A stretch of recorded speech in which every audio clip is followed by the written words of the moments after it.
Var mısınlar ağayın? Ata baba saltının Selim kesip alayın. Keliti çıkar endişe Gözünü köptün şaşmağın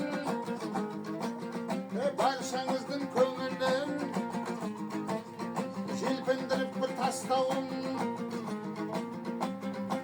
Okuyumuz biz sımlanış her kitaptan Köp nasihat tablar her kitaptan Gömdü osnday miramda körüp edin bugün kay kitaptan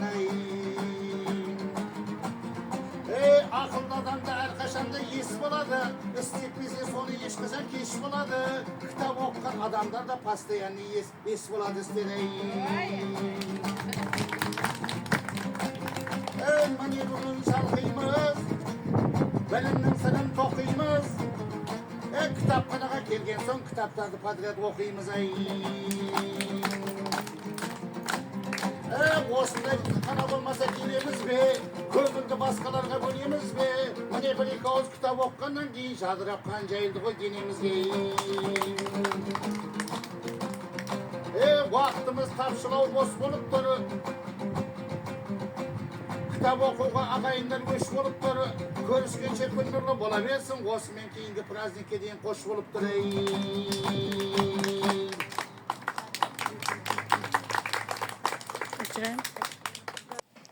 O'zbekiston Kitobxonlar yurti 5-Respublikasi Kitobxonlik haftaligiga 2025-yil 21-apreldan boshlab start berildi. Bunda biz Qo'rg'onbozor tuman politexnikumi o'quvchilari kitobxonaga tashrif buyurib, bu yerda barcha kitoblarni ko'rib, o'zimizga kerakli hamma ma'naviy ozuqalarni olib, o'zimizga kerakli bilimlarni oldik.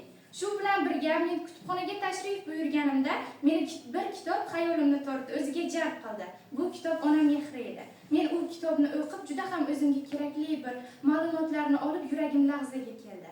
Agar ruxsat bersalaringiz, sizlarga shu yerda o'qigan she'rimdan, ko'rgan ma'lumotlarimdan sizlarga ham aytib bersam.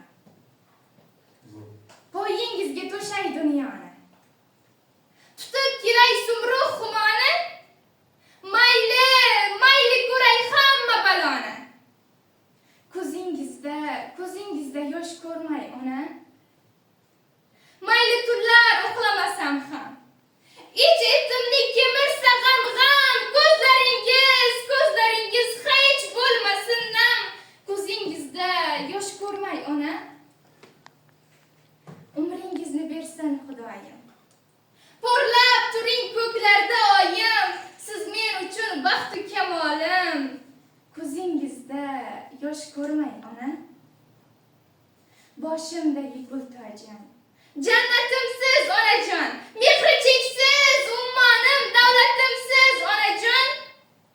Oltinlarga ko'msam ham uzolmasman qarzimni, onajon, sizga aytay eng chiroyli so'zimni. Yo'limni yo'ritguvchi, oy quyosh yulduzimsiz. Menga baxt so'raguvchi, go'zal duogo'yimsiz. Rahmat e'tiborlaringiz uchun.